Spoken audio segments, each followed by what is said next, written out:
औज़ुबिल्लाहि मिनश्शैतानिर्रजीम बिस्मिल्लाहिर्रहमानिर्रहीम अल्हम्दुलिल्लाहिल्लज़ी हदाना लिहाज़ा वमा कुन्ना लिनहतदिया लौला अन हदानल्लाह लक़द जाअत रसूलु रब्बिना बिलहक़ अस्सलातु वस्सलामु अला अशरफिल अंबिया वल मुरसलीन ताहा व यासीन बिल क़ासिम मुहम्मद वअला आलिहि तय्यबीन अत्ताहिरीन अल-मज़लूमीन अल-मुंतक़मीन अल-मुंतजबीन व लअनतुल्लाहि अला अअदाइहिम व क़तलतिहिम व मुनकिरि फ़ज़ाइलिहिम व ग़ासिबि हुक़ूक़िहिम अजमईन। अम्मा बअदु फ़क़द क़ाल अल्लाहु तबारक व तआला फ़िल क़ुरआनिल हकीम बिस्मिल्लाहिर रहमानिर रहीम वलौ अन्न अहलल क़ुरा आमनू वत्तक़ौ लफ़तहना अलैहिम बरकातिम मिनस समाए वल अर्ज़। सलवात पढ़ दे मोहम्मद व आले मोहम्मद पर।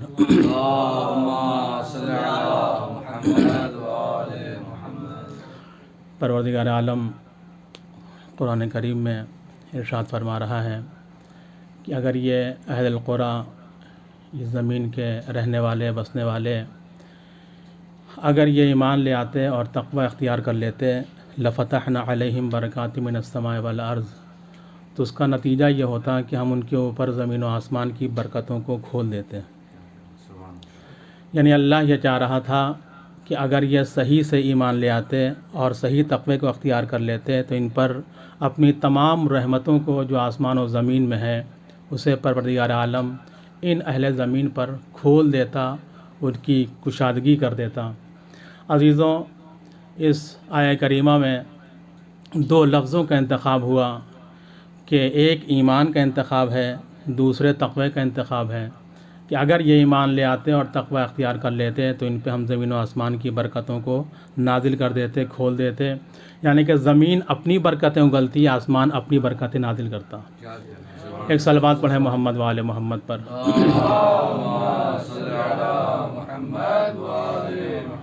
एक छोटी सी तमहीद के साथ कि अब आप देखें कि इस कायनात में जहाँ कहीं भी आप नज़र उठाइए तो कोई भी चीज़ अपनी असली हालत में नहीं है। हर एक चीज़ में मिलावट है, हर एक चीज़ में आमेज़िश है, हर एक चीज़ में खुर्द-बुर्द है, हर एक चीज़ के साथ खिलवाड़ किया जा रहा है। आपने जिस चीज़ की तरफ निगाह उठाई, जिस चीज़ की तरफ निगाह की, हर एक चीज़ में आपको मिलावट नज़र आएगी। अज़ीज़ान मोहतरम, ये मिलावटों, खुर्द-बुर्द और ये आमेज़िशें अब जो है वो अक़ीदे तक पहुँच चुकी हैं। आप अगर अक़ीदे में आइए तो अक़ीदा तौहीद भी अगर आप देखिए तो वो भी मिलावट और आमेज़िश से महफूज नहीं है। आप देखिए कि अक़ीदा तौहीद में अगर ये कहा जा रहा है कि मा रमैता इज़ रमैता, तो यहाँ पे क्या कहा गया कि अल्लाह ने अपने हाथों से मारा। यानी अक़ीदा यहाँ तक मिलावट में आ चुका कि अल्लाह को साहिब हाथ बना दिया। अगर साहिब कुदरत बनाया जाए तो इसमें कोई हरज नहीं है, मगर अगर उसको हाथ वाला बना दिया जाए तो इसको मिलावट वाला अक़ीदा कहा जाएगा। इसी तरीक़े से अक़ीदा और आगे बढ़ा और जब लोगों ने कहा कि जब जहन्नम ये कहेगी कि हल मिन मज़ीद कि मुझे और चाहिए, मुझे और मेरे हवाले कर दिया जाए, तो उस वक्त परवरदिगार आलम अपने पूरे मुजस्सम के साथ आएगा और उसके सामने अपने एक कदम को डाल देगा। यानी अक़ीदा तौहीद इस कदर खालिस न रहा कि जैसा उसको होना चाहिए था। वो तो जिस्मो जिस्मानियत से मुनज़्ज़ह और पाक है, मगर यहाँ पे अक़ीदे की मिलावट और आमेज़िश ऐसी हो चुकी कि कहीं हाथ बनाया जा रहा है तो कहीं पैर को जहन्नम के हवाले किया जा रहा है। और हाथ और पैर तक फ़कत बात महदूद न रही बल्कि पूरे जिस्म और जिस्मानियत तक बात आ गई कि जब वो महशर का आलम होगा कि जब वहाँ कुर्सी लगाई जाएगी और अल्लाह आके वहाँ बैठेगा तो इस कदर वो जिस्म और जिस्मानियत और हैवी और हैकल वाला होगा कि उस वक्त वो कुर्सी जो है उसमें से चरचराहट की आवाज़ें आएंगी। यानी इस कदर अक़ीदे में आमेज़िश और मिलावट की गई कि फ़कत हाथ और पैर तक की बात नहीं बल्कि पूरे जिस्म जिस्मानियत तक बात आ गई कि अल्लाह वो को जो जिस्म जिस्मानियत से मुनज़्ज़ह है, मुबर्रा है, लेकिन अगर अक़ीदा तौहीद में लोग लेकर के आए तो अल्लाह को जिस्म जिस्मानियत वाला बना डाला।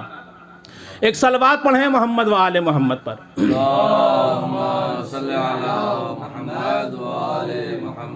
तो आप देखें कि अक़ीदा तौहीद भी आमेज़िश और मिलावट से महफूज न रह सका। इसके आगे अक़ीदा नबूवत में आइए कि अक़ीदा नबूवत में भी ये हाल है कि उसमें भी मिलावटें ऐसी की गई, ऐसी मिलावटें की गई कि उन्हें सही रसूल ही न समझा गया। और ऐसा तक कहा गया कि हमको तो आज ऐसा शक इन पर हो रहा है कि जैसा आज तक कभी ना हुआ। यानी कि जो अक़ीदा रिसालत व नबूवत पे होना चाहिए था वो अक़ीदा रिसालत व नबूवत पे बाकी न रह सका। क़यामत में आइए कि क़यामत में भी जो है वो आमेज़िश से महफूज न रह सका ये अक़ीदा कि क़यामत में ये कहा गया कि क़यामत में जब अल्लाह आएगा तो अपने पूरे जिस्म के साथ वहाँ बज़ाहिर होगा और लोगों से ख़िताब करेगा। तो मालूम यह हुआ कि हर एक चीज़ के अंदर इस वक्त आमेज़िश दिखाई दे रही है, मिलावट दिखाई दे रही है। और अल्लाह ये कह रहा है कि देखो अगर आना हमारे पास तो सालिम अक़ीदे के साथ आना, सालिम ईमान के साथ आना, सही अक़ीदे के साथ आना, सही ईमान के साथ आना। अगर मिलावट के साथ आओगे, आमेज़िश के साथ आओगे तो हम उसे कबूल न करेंगे। लहू मुखलसीन लहुद्दीन, अगर तुम खालिस दीन के साथ आओगे तो हम उस दीन को कबूल कर लेंगे। खालिस आमाल के साथ आओगे तो उस आमाल को कबूल कर लेंगे। खालिस ईमान के साथ आओगे तो उस ईमान को हम कबूल कर लेंगे। एक सलवात पढ़ें मोहम्मद वाले मोहम्मद पर।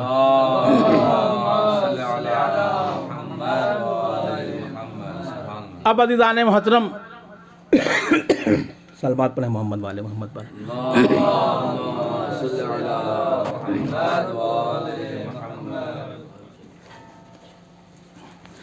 एक और सलवात पढ़ दे मोहम्मद वाले मोहम्मद पर।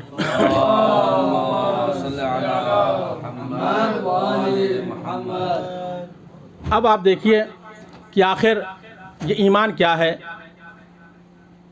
और अगर ये अहले क़ुरा अगर ईमान और तक़वे को अख्तियार कर लेते तो लफ़तहना अलैहिम बरकातिम मिनस समाए वल अर्ज़, तो हम ज़मीन व आसमान की बरकतें उन पर जो है वो खोल देते हैं। आइए ईमान देखते हैं कि ईमान क्या है और अक़ीदा किस तरीक़े से इंसान का मजबूत होता है। अक़ीदा जिस कदर ईमान इंसान का मजबूत होता चला जाएगा, अक़ीदा खुद ब खुद मजबूत होता चला जाएगा। चुनांचे इमाम जाफ़र सादिक़ अलैहिस्सलातु वस्सलाम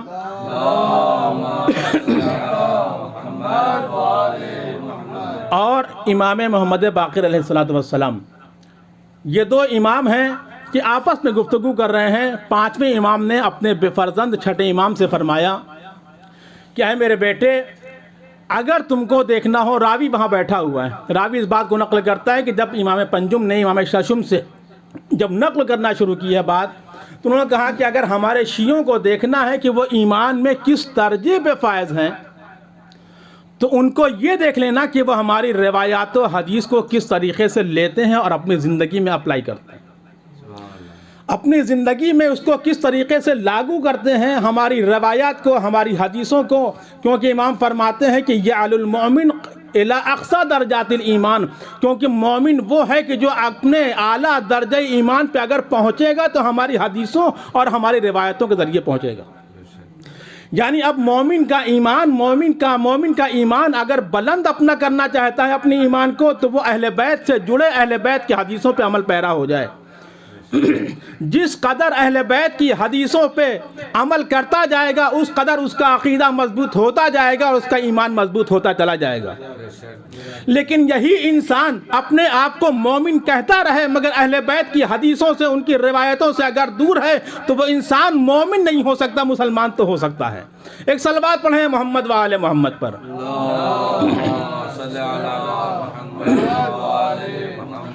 और ये शियान अली, शियान अहले बैत हैं कि जो अहले बैत से अपने आप को जोड़े हुए हैं। अज़ीज़ान मोहतरम, अहले बैत इमाम फरमा रहे हैं कि हमारा शिया वो है कि जो हमारी रिवायतों को अपनी ज़िंदगी पे लागू कर ले। हमारी रिवायतों को देखो कि वो किस तरीक़े से उसको इस्तेमाल करता है, लेता है और उसको अपने बरूए कार लेकर के आता है। हमारी हदीसों को किस तरीक़े से मानता है। अगर हमने उसको किसी बात से रोक दिया तो वो रुका या नहीं रुका। हमने अगर किसी बात को उसको तरगीब दिलाई तो उसकी तरफ वो आगे बढ़ा या नहीं बढ़ा। अगर हमने अल्लाह के पैगाम को सुना दिया तो उसके ऊपर वो अमल पैरा हुआ या नहीं हुआ। मालूम ये हुआ कि अहले बैत की हदीसों को जैसे जैसे शिया हजरात, ये अहले बैत के चाहने वाले, ये अहले ईमान जिस तरीके से उसको अपनाते जाएंगे वैसे वैसे उनका अकीदा मजबूत हो जाता है, उनका ईमान मजबूत हो मुस्तहकम होता जाएगा। एक सलवात पढ़ दें मोहम्मद वाले मोहम्मद पर।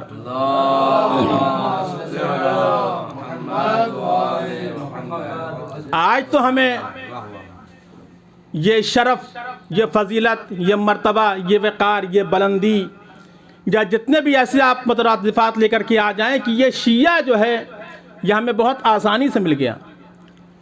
हम जिस घर में पैदा हुए, हमारे माँ बाप शिया, हमारे दादा शिया, हमारे परदादा शिया, उनके आबा अजदाद शिया, हमारा नानियाल देखा जाए तो वो भी शिया, उनके आबा अजदाद शिया, उनके आबा अजदाद शिया।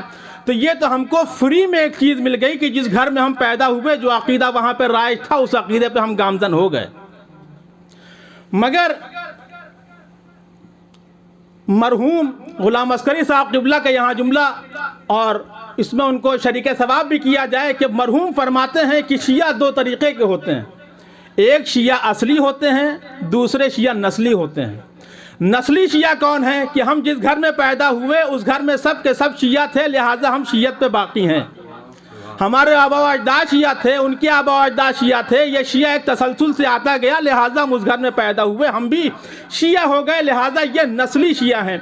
कहा असली शिया कौन है? कहा असली शिया वो हैं कि जिनके घर में कोई भी शिया न था, मगर अहले बैत की रिवायतें उनकी नज़रों के सामने थीं। अहले बैत की रिवायतों को उन्होंने अख्ज़ किया, उसके ऊपर अमल किया, अहले बैत को माना और अपने आप को अहले बैत का शिया करार दिया। कोई घर में शिया न था, मगर अहले बैत को मान करके शिया हो गए, ये असली शिया हैं। एक सलवात पढ़े मोहम्मद वाले मोहम्मद पर।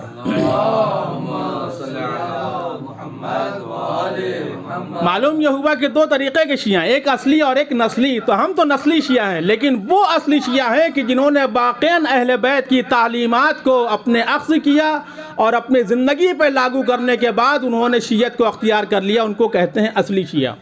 अब अज़ीज़ान मोहतरम, ये शियत क्या है? आप आइए देखिए कि कुरान के अंदर है, जनाब इब्राहीम के बारे में होता है कि इब्राहीम इन्नहु मिन शियतिही इब्राहीम, के जनाब इब्राहीम उनके शियों में से हैं। जब इसी बात को जनाब इमाम जाफ़र सादिक़ अलैहिस्सलातु वस्सलाम के सामने जनाब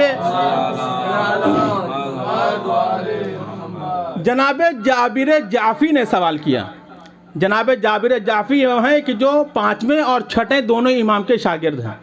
उनसे आने के बाद सवाल करते हैं कि मौला, जो कुरान के अंदर है कि भाई इन्नहु मिन शियतिही इब्राहीम, के वो इब्राहीम तो उनके शियों में से हैं, तो आखिर इस हदीस की, इस आय करीमा की तफसीर और ताबील क्या है? इमाम ने फरमाया कि सुनो कि ये शियत वो मर्तबा है कि जिसका मुतालबा ख़ुद इब्राहीम ने कर लिया। जनाब जाफ़िर की हैरत बढ़ गई कि आखिर ये कैसे? तो इमाम फरमाते हैं कि जिस वक्त परवरदिगार आलम ने जनाब इब्राहीम को खल्क़ किया है, तो खल्क़ करने के बाद आसमान के सारे हिजाबात को हटा दिए, और जब हिजाबात हटाए तो जनाब इब्राहीम की नज़र आसमान की तरफ पहुंची और आसमान में देखा कि एक नूर है जो बहुत चमक रहा है, जिससे बहुत रोशनी जाहिर हो रही है। एक मरतबा पूछते हैं कि बारे इलाहा, इस आसमान में जो नूर दिखाई दे रहा है वो किसका नूर है? जो सबसे ज़्यादा रोशन है, सबसे ज़्यादा चमकने वाला है, सबसे ज़्यादा जो है वो रोशनी देने वाला है। जनाब इब्राहीम ने जैसे ही सवाल किया, अल्लाह की आवाज़ आई कि ये मेरा मुस्तफ़ा बंदा है कि जिसको मैंने तमाम लोगों में चुना है। इसका नाम मुस्तफ़ा है, इसका नाम मोहम्मद है, मैंने इसको चुन लिया है। चुनांचे जनाब इब्राहीम ये सुनने के बाद कुछ लहजा ठहरे और उसके बाद फिर कहते हैं कि बारे इलाहा, उसके जंब में, उसके पहलू में भी एक नूर दिखाई दे रहा है। वो नूर किसका नूर है? फरमाया कि वो नूर अली इब्ने अबी तालिब हुवा नासिरो दीनी। फरमाया कि वो नूर जो है वो नूर मिन नूर अबी तालिब, नूर अली इब्ने अबी तालिब नासिरो दीनी हुवा नासिरो दीनी, कि वो उसका नूर है कि जिसका नाम अली इब्ने अबी तालिब है, और वो कोई और नहीं है बल्कि मेरे दीन का मददगार है। अजीज़ों, अल्लाह तो खुद कह सकता है कि ये मेरे दीन के मददगार हैं, लेकिन हम नहीं कह सकते कि हमारे लिए मददगार है।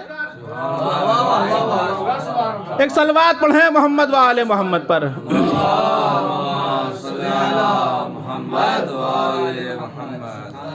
कि वो नूर किसका? फरमाया कि वो नूर अबी तालिब का, इब्ने अबी तालिब, अली का नूर है। जैसे ही यह सुना उसके बाद फरमाते हैं जनाब इब्राहीम के परवरदिगार आलम, ठीक है ये दो नूर तो मुझे समझ में आ गए, लेकिन इसके पहलू में भी एक नूर और दिखाई दे रहा है जो बहुत रोशन है, कि जिसके बहुत चमकदार है, जो उन दोनों से कदरे जुदा है लेकिन अच्छा है, कि जिसका हुस्न अच्छा है। एक मरतबा परवरदिगार आलम ने इरशाद फरमाया कि हाँ, वो नूर नूर फातिमतुज़ ज़हरा है, कि जो अपने शियों को जहन्नम की आग से छुड़ाएंगी। अजीज़ों, जनाब इब्राहीम ने जब ये सुन लिया तो फिर पूछते हैं कि बारेलाहा उसके अलावा भी कुछ और नूर हैं जो छोटे छोटे तकरीबन 9 नूर नज़र आ रहे हैं, 2 नूर के साथ 9 नूर और नज़र आ रहे हैं। अल्लाह ने फरमाया कि वो नूर किसी और का नूर नहीं है बल्कि अली और फातिमा के दोनों फर्जंद हसनैन का नूर है। और उसके बाद जो तुम्हें और जो पहलू में नूर दिखाई दे रहे हैं वो अइम्मा मासूमीन जो इनके बतन मुबारक से होंगे वो उनके नूर होंगे कि जिनका आखिरी जो है मेहदी होगा। एक सलवात पढ़ते हैं मोहम्मद व आले मोहम्मद पर।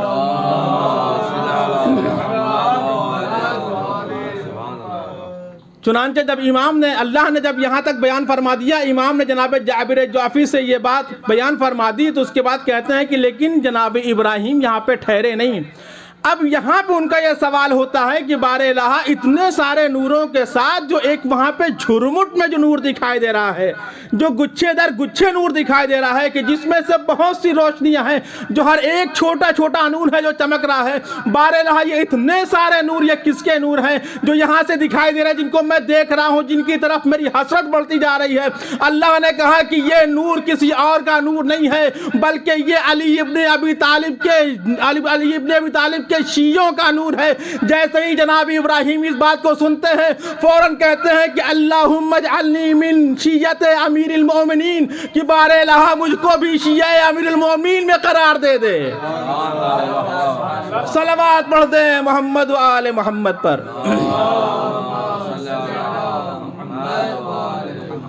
अज़ीज़ान मोहतरम, आपने देखा कि जनाब इब्राहीम वो हैं कि जिनको खुल्लत मिलने वाली है, जिनको इस्मत मिलने वाली है, जिनको नबुवत मिलने वाली है, जिनको रिसालत मिलने वाली है, जिनको इमामत मिलने वाली है। इतने सारे ओहदे पाने वाले जनाब इब्राहीम हैं कि जो ओहदे शियत पे फायज होने के लिए दुआ तलब कर रहे हैं कि बारेलाहा मुझे ये सब तो मिलेगा मगर मुझको शिया अमीरुल मोमिनीन में करार दे दे।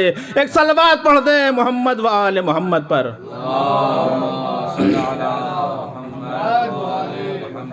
तो अज़ीज़ान मोहतरम, आपने देखा कि एक ऐसा बुलंद मर्तबा है कि जिसके लिए मासूम भी जो है वो दुआ तलब करता है कि बारेलाहा मुझे सब कुछ देना मगर इस शरफ से मुझे महरूम न रखना। तो अज़ीज़ान मोहतरम, शिया वो हैं कि जो अपने आप को अहले बैत से जोड़ के रखते हैं, अहले बैत से तोड़ते नहीं हैं। अहले बैत की बताए हुए फरामीन को, उनकी अहादीस को, उनकी रवायात को अपनाते हैं, उसको छोड़ते नहीं हैं। अजीज़ों, जैसे जैसे इंसान का रिश्ता कभी होता है इंसान उतना ही जो है उस बारगाह में मुकर्रब होता है और मंजूर होता है। लिहाजा इंसान को अपने रिश्ते को तोड़ना नहीं चाहिए बल्कि जिससे रिश्ता बन जाए उसको जोड़े रखना चाहिए। अज़ीज़ान मोहतरम, दुआए कुमैल हम लोग क्या पढ़ते हैं कि अल्लाहुम्मा ग़फ़िर ली अज़्ज़ुनूबल लती तहतकुल इसम, के पालने वाले मेरी उन गुनाहों को माफ़ कर दे कि जिनके ज़रिए से मेरी इसम यानी इस्मत मेरी बर्बाद हो रही है, मुनहदिम हो रही है। इसम किसको कहते हैं? इस्मत की जमा इसम है, यानी कि मासूम अगर जो है वो साहिब इस्मत हैं तो ये इनके जो शिया हैं वो भी साहिब इस्मत हैं। अज़ीज़ान मोहतरम, लेकिन फ़र्क है उनके मासूम होने में, हमारे मासूम होने में। इधर हम दुआ पढ़ते हैं कि हमारी इस्मतों को पारा पारा होने से बचा ले, हमारे उन गुनाहों को माफ़ फरमा दे कि जिनके ज़रिए से हमारे गुनाह, हमारी इस्मत और शराफत जो है वो ज़ाया हो रही है, बर्बाद हो रही है, मुनहदिम हो रही है। तो मालूम यह हुआ कि हर एक चीज़ के दर्जे हैं, उस दर्जे के ऊपर इंसान फायज होता है। अजीजों, ऐसे ही इस्मत जब अपने आला दर्जे पे होती है तो वो मासूमीन में आती है, लेकिन जब अपने अदना दर्जे में आती है तो वो शराफत बन करके शियों में आती है। एक सलावत पढ़ दे मोहम्मद व आले मोहम्मद पर।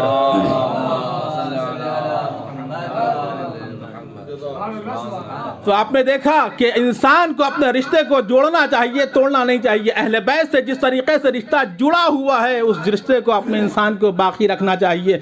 तो जिस तरीके से हर एक चीज़ के किस्में होती हैं, ईमान सुनते चले आ रहे हैं कि अगर ये इंसान अगर ईमान ले आता, ईमान पे बाकी रहता, ईमान के ऊपर फायज हो जाता तो फिर उसके ऊपर रहमतों के दरवाजे खोल दिए जाते ज़मीन व आसमान के। तो आप आइए देखिए कि ईमान है क्या चीज़। ईमान के कितने दर्जे हैं, कितनी किस्में हैं। अजीज़ों, दर्जे तो आपने बहुत से सुने कि कोई 90 दसवें दर्जे में फायज है, कोई 90 दर्जे में फायज है, लेकिन यहीं तक हमने सुना, इसकी आगे की हमें खबर भी नहीं है। लेकिन उसकी जो किस्में हैं उसकी किस्मों के बारे में आपके सामने बयान करूँ, ये आखिरी बात। और इंशाअल्लाह रब्ते मसाइब कि जिस तरीके से मैंने आपके सामने लफ्ज़ इस्तेमाल किया रूमाल, मोबाइल, कोई भी ऐसी चीज़, तो उसका एक लफ्ज़ होता है लफ्ज़ी, मलफूज़ी कहा जाता है। दूसरी उसकी किस्म होती है मकतूबी, अगर हमने उसी चीज़ को लिख करके दे दिया तो वो हो गया मकतूबी। और तीसरी चीज़, ये हालांकि तुल्लाब के सामने बयान करने की चीज़ नहीं है, मगर जो है वो पसे मोबाइल जो हजरात सुन रहे हैं उनके लिए ये चीज़ें हैं कि तीसरी चीज़ जो होती है वो हकीकी होती है। यानी हर एक चीज़ के तीन जो है वो किस्में हैं, तीन पहलू हैं उसके।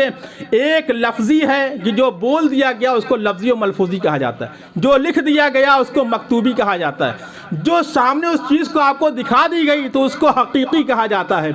इसी तरीके से ईमान भी जो है वो लफ्ज़ी भी है, मकतूबी भी है और हकीकी भी है। लफ्ज़ी ईमान वो है कि इस कालतिल आराब व आमन्ना, कि अल्लाह ने कह दिया कि अगर देखो तुम्हारे पास आराब आकर ये कह दें कि हम ईमान ले आए, तो कह देना कि तुम ईमान नहीं लाए। लफ्ज़ी ईमान नहीं चलेगा, लफ्ज़ी ईमान नहीं चलेगा, क्योंकि तुम्हारे दिल में ईमान नहीं उतरा है। सूरह मुनाफिकून में इरशाद हो रहा है कि इज़ जाअकल मुनाफिकून क़ालू नशहदु इन्नका लरसूल ही, कि अगर आने के बाद तुमसे मुनाफिक ये कह दें कि हम आपको रसूल मानते हैं, आप अल्लाह के रसूल हैं, तो कह दो कि अल्लाह देखने वाला है, तुम्हारे दिल के अंदर ईमान नहीं उतरा। तो मालूम ये हुआ कि लफ्ज़ी ईमान काफ़ी नहीं है, न लिखा हुआ ईमान काफ़ी है, बल्कि हकीकी ईमान चलेगा। हकीकी ईमान है कि जो इंसान को आखिरी मंजिल तक लेकर के जाएगा। तो हकीकी ईमान कहाँ मिलेगा?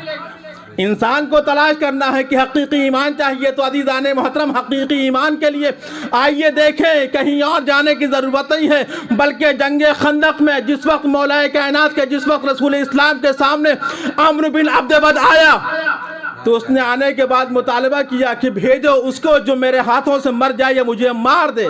अगर मुझे मार दे तो गाजी होगा, अगर मर जाए तो शहीद होगा। रसूल इस्लाम ने फौरन मौलाए कायनात को भेजा और ये कह के भेजा कि बरज़ल ईमानो कुल्लहु इलल कुफ्रे कुल्ले, कि आज कुल्ले कुफ्र के मुकाबले में कुल्ले ईमान जा रहा है। मालूम यह हुआ कि अली के मुकाबले में जो आता है क्या तो कुल्ले कुफ्र होता है या कुल्ले निफाक होता है। अली के मुकाबले में जो आ जाए वो कुल्ले कुफ्र होगा या कुल्ले निफाक होगा।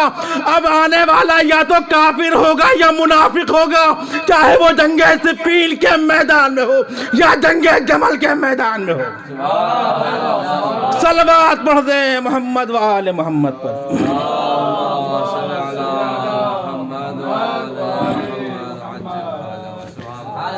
अज़ीज़ाने मोहतरम, यहाँ पे ईमान भी मुजस्सम था, यहाँ पे कुफ्र भी मुजस्सम था। अगर ईमान किसी को देखना हो तो मौलाए कायनात को देखे कि वो आज कुल्ले ईमान बन करके आ रहे हैं, और अगर किसी को कुफ्र देखना हो तो वो कुफ्र में अम्र बिन अब्द को देखे कि वो कुल्ले कुफ्र बन करके आया हुआ था मौलाए कायनात के मुकाबले में। तो अज़ीज़ाने मोहतरम, अब जो भी मौलाए कायनात के मुकाबले में आएगा या तो वो कुल्ले कुफ्र होगा या कुल्ले निफाक होगा या काफिर होगा या मुनाफिक होगा। अज़ीज़ाने मोहतरम, ये वाक़ियन कि जो जंग सिफ़ीन या जंग जमल पैदा हुई, ये जो कासितीन थे, ये कासितीन कौन लोग थे? ये सिफ़ीन में आने वाले जितने थे वो सब कासितीन थे, यानी माविया के साथ जितने लोगों ने साथ दिया वो सब के सब कासितीन के लोग थे। नाकिसीन कौन है? जंग जमल जो वाक़ई हुई उसमें तो तलहा, ज़ुबैर और बाकी जो नाम आप जानते हैं कि वो लोग जो आए थे वो सब नाकिसीन थे, बैत को तोड़ने वाले थे। मौलाए कायनात की बैत को तोड़ दिया। जंग सिफ़ीन वो है कि जो 1.5 साल तक चली, 18 महीने तक, 4-4.5 साल से कुछ ज़्यादा मौला की हुकूमत है। और 4.5 साल मौलाना हुकूमत किस तरीके से की? सिर्फ मैदान में खड़े हुए 18 महीने तक फ़कत जंग सिफ़ीन में खड़े रहे, यानी 1.5 साल की हुकूमत मौला की जंग सिफ़ीन में ख़त्म हो गई। उसके बाद जो ये जंग जमल वाक़ई हुई, तलहा, ज़ुबैर और जो उनके साथ जो लोग भी थे, वो जंग जमल में जाने के बाद उनको कहते हैं नाकिसीन। और मारिकीन किनको कहते हैं? वो जो दिल के अंधे थे, जो दिल के अंधे, जो मौला को भी जानते थे कि हाँ ये भी बरहक है और सामने वाले को भी कहते थे कि वही बरहक है। दिल के अंधे अफराद जिनको खवारिज कहा जाता है, कि जिनकी वजह से जंग नहरवान हुई। और जंग नहरवान में जब मौला लेकर के जा रहे थे, लोग तैयार नहीं थे जाने के लिए। मौला ने कहा कि उनका 10 न बचेगा, हमारा 10 जो है वो कत्ल न होगा। मौला ने एक वहाँ पे मेयार और मीज़ान दे दिया कि देखो हमारा कोई 10 कत्ल ना होगा और उनका कोई 10 से ज़्यादा बचेगा नहीं। 4000 का लश्कर था जंग नहरवान में, जहाँ पे 4000 के लश्कर में सिर्फ 10 बचे थे खवारिज, और इमाम की तरफ से सिर्फ 9 लोग शहीद हुए थे, जो दर्जा शहादत में फायज हुए सिर्फ 9 लोग। जो मौला ने कहा था हमारा 10 शहीद ना होगा, उनके 10 से ज़्यादा बचेंगे नहीं। उसके बाद 4000 का लश्कर जब पस्ता हो गया, जब तहे तेग हो गया, उसमें हुफ़ाज़ कुरान भी थे, क़ारी कुरान भी थे, बड़े बड़े उसके अंदर जो है नामचीन लोग थे कि जो कूफे के मशहूर में से थे, वो भी उसके अंदर जो है मौला के मुखालिफिन में से करार पाए। और उसमें जो 10 बचे थे, ये 10 के 10 खवारिज थे। उसके बाद वहाँ से इन लोगों ने फ़रार अख्तियार की। उसमें से जो एक शख्स था, उसका नाम था अब्दुर्रहमान इब्न मुलजिम। अब्दुर्रहमान बिन मुलजिम ये वो शख्स है कि जो मौला के साथ था पहले, लेकिन फिर बाद में मौला के मुखालिफ करार हुआ। और उसके बाद मक्के में आने के बाद ये मीटिंग होती है, जलसा होता है, वहाँ ये तय पाता है कि किसको किसको मारना है। अजीज़ों, उसमें नाम इंतखाब हुए, मुआविया को मरवाना था, अम्र बिन आस को मरवाना था, मौला कायनात को मरवाना था। उसके बाद मौला कायनात के कत्ल में जिस शख्स को चुना गया था, उसका नाम था अब्दुर्रहमान बिन मुलजिम। इसी इब्न मुलजिम को कि जिसने मौला के ऊपर जो ज़रब लगाई, जो तलवार चलाई, इसने अख्तियार किया कि मैं अली को शहीद करूँगा। कहा क्यों? कहा कि खवारिज जंग नहरवान में मैं था और मैं देख रहा था कि अली की तलवार किस तरीके से चल रही है, लेकिन इस कश्मकश में था कि आखिर अली पर तलवार चलाएं तो कैसे चलाएं, क्योंकि अली की जब तलवार चलती है तो फिर कोई इंसान बचता नहीं है। ये इस कश्मकश में जब ये कूफे आया है तो कूफे में कत्तामा के इश्क में यह पागल हुआ और कत्तामा के से उसने अपने अक़्द का मुतालबा किया। कत्तामा कहती है कि देखो मुझे दिरहम व दिनार के साथ मुझे अक़ीलत चाहिए, और उसने अपनी जितनी मांग रखी थी मांग रखी। उसमें जो सबसे वाजिब और ज़रूरी मांग थी, उसने कहा कि इसमें मेरा महर जो होगा वो अली का सर होगा। अली जो का सर, उसने जैसे ही सुना उसने कहा सारी चीज़ मैं तुझे दे सकता हूँ, लेकिन मैं अली का सर नहीं दे सकता, क्योंकि मैंने अली को देखा है कि अली की तलवार कैसे चलती है। कुतामा अपने बाप और भाई को खो चुकी थी, अली की तलवार से ये दोनों तहते हो चुके थे। चुनांचे कुतामा के दिल में जो आग भड़क रही थी, वो चाहती थी कि इब्ने मुलजिम मेरे इश्क में गिरफ्तार हो और ये अली का सर मेरे सामने लेकर के आए। कुतामा कहती है कि देखो अली को ऐसे गिरफ्त में लेना मुश्किल है, लेकिन अली अगर किसी मुहिम अहम काम में अगर मशगूल हो तो उस वक्त अली के सर को जुदा करना बहुत आसान है। उसने कहा वो कौन सा काम हो सकता है? कहा सबसे अजीम इबादत नमाज। सबसे अजीम इबादत नमाज है। नमाज में अली को कत्ल किया जा सकता है। अज़ीज़ान मोहतरम, ये 19वीं माह रमज़ान तय हो चुकी थी कि अली को 19 माह रमज़ान को कत्ल किया जाएगा।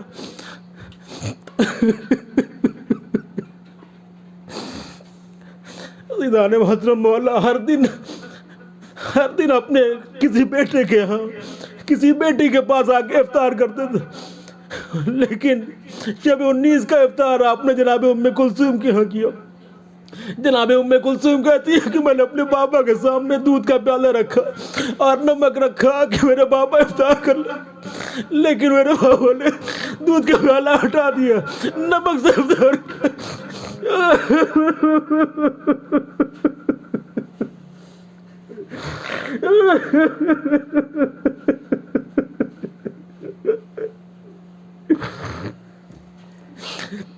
मेरे बाबा ने नमक से इफ्तार किया और उस शब में मारा। मेरा बाबा मेरे घर में था, लेकिन रात में उठ करके मेरा बाबा आसमान को देखता था, सहने खाना में आता था और देखने के बाद कहता था कि हाँ कसम खुदा की ये वही शब है कि जिसने मुझे वादा किया गया है। जनाब उम्मे कुलसूम सोच के उठती है, बाबा आखिर कैसी खबरें सुना रहे हैं, बाबा आखिर आप क्या कहना चाहते हैं? अजीज़ों, लेकिन इमाम है कि कभी सहने खाना में आते हैं, कभी हुजरे में जाते हैं, और जब सुबह को मस्जिद की तरफ निकल रहे थे उससे पहले मोहम्मद बिन अशअस जो जोदा का बाप था, उसने अपने मुलजिम को मस्जिद में आने के बाद उठाने की कोशिश की और ये कहा कि देखो आज ही के वो दिन था कि जिस दिन को जो तय पाया गया है तुम आज अली को कत्ल कर सकते हो। जनाबे मौला के एक चाहने वाले हुज्र बिन अदी ये बात सुन रहे थे। एक मरतबा मोहम्मद बिन अशअस के पास आने के बाद कहते हैं, अक्ल के अंधे, आँख के अंधे, क्या तू अली को कत्ल करना चाहता है? उसके बाद ये कहने के बाद मस्जिद से बाहर निकले कि जाके अली को खबर कर दे, लेकिन मौला ने आज दूसरा रास्ता अख्तियार किया था। इधर जब घर से निकल रहे हैं तो जंजीरें रोकती हैं, कभी बत्तखें रोकती हैं। मौला वसीयत करने के बाद जब मस्जिद में आए, इधर हुज्र अपने आदि घर की तरफ आए, मालूम हुआ मौला यहाँ से जा चुके। अब जब जनाब हुजर वापस जाते हैं तो मस्जिद में एक कोहराम होता है, कद क़ुतिल अमीरुल मोमिनीन। इधर जिब्राइल ने जैसे ही इब्ने मुलजिम की तलवार चली, एक मर्तबा ज़मीन और आसमान के दरमियान ठहर के कहते हैं तअद्दमत वल्ला अरकानुल हुदा, अरे अरकान हिदायत मुलादिम हो गया, अमीरुल मोमिनीन कत्ल कर दिए गए। अदादारों, चाहने वालों का मजमा है कि जो मौला को सहारा देना चाहता है। मौला ने एक मर्तबा खाक, एक मुश्त खाक उठाई, अपने जख्मी सर पे रखी और ये कहते जाते हैं फुस्तो व रब्बिल काबा, रब्बे काबा की कसम की आज अली कामयाब हो गया। अजीज इमाम हसनैन भी दौड़ते हुए आए, ए बाबा ये आपका हाल किसने किया? इमाम कहते हैं बेटा, अरे इन मुसल्लियों को, इन नमाजियों को नमाज पढ़ा दो। इमाम हसन ने नमाज पढ़ाई। इमामत हसन का आगाज होता है, लेकिन कैसी मुसीबत में आगाज हो रहा है। अजीजों, मौलाए कायनात को चाहने वालों के साथ घर पे लाया गया। असबक बिन नबाता कहते हैं कि जब सब लोग जाने को कह दिया गया, मैं अपनी जगह से नहीं ला, मैंने कहा आखिरी बार अपने आका की ज़ियारत करूंगा। जब मैंने अली को देखा तो क्या देखा कि सर पे एक जर्द पट्टी है, लेकिन उससे ज्यादा रंग चेहरे का जर्द था। अजीजों, जब तबीब हाजिर को बुलाया गया, उस तबीब ने आने के बाद मौला के चेहरे को देखा, मौला के जख्म को देखा। वो देखने के बाद कहता है आका हसन, अपने बाबा से कहिए कि वसीयतें कर दे, क्योंकि हम चंद लम्हों के मेहमान हैं। अजीजों, इमाम ने वसीयतें की। वसीयतें करने के बाद एक मर्तबा घर में कोहराम बरपा हुआ, क्योंकि जो अली की आंख अब बंद हुई, दोबारा न खुली। वसीयत के मुताबिक इमाम ने पीछे से जनाजे को उठाया, पुश्ते काफा, पुश्ते कूफा गरी में आकर के यहाँ पे दफन किया। जब दफन करने के बाद इमाम हसनैन शरीफैन और मोहम्मद इब्न हनफिया ये लोग जब वापस हुए हैं तो रास्ते में कूफे के दरवाजे के करीब एक खराबे से रोने की आवाज थी। एक मर्तबा रुके, पूछा भैया तुम कौन हो, क्यों रो रहे हो, क्या चाहते हो? कहा अरे आज मैं 3 दिन से भूखा हूँ, आने वाला मुझे खाना खिलाता था, आने वाला मुझे पानी पिलाता था, आने वाला मेरे सर में हाथ फेरता था, लेकिन 3 दिन हो गए वो शख्स ना आया। पूछा इमाम ने, अरे उसकी कोई सिफत है, तुमने उसको देखा? कहा हम देख नहीं सकते, हम नाबीना है। कहा तुमने उससे पूछा कि वो कौन शख्स था? कहा हाँ मैंने पूछा जरूर। उसने कहा मिस्कीन जालता मिस्कीनन व गरीब जालता गरीबन। अरे एक मिस्कीन है जो मिस्कीन के पास बैठा, एक गरीब है जो गरीब के पास बैठा। मौला ने कहा वो कोई और नहीं था, मेरा बाबा अली मुर्तजा था, इब्ने मुलजिम की तलवार से शहीद हुआ। वो कहता है एक ज़हमत और करो, अरे मुझे भी कब्र अली के पास ले चलो। कब्र अली के पास लाया गया, वो तड़प तड़प के रोता था, मौला की कब्र में गिराता था और कहता था या अल्लाह, जब मेरा मुनिस और मेरा बाप दुनिया में नहीं तो मुझे भी दुनिया में रहने की इजाजत मेरी भी दुनिया में से उठा ले। ये कहना था कि उसकी भी रूह कब्र उनसुरी से परवाज हुई। सयअलमुल लज़ीना ज़लमू यौमल क़ियामति इन्ना लिल्लाहि व इन्ना इलैहि राजिऊन।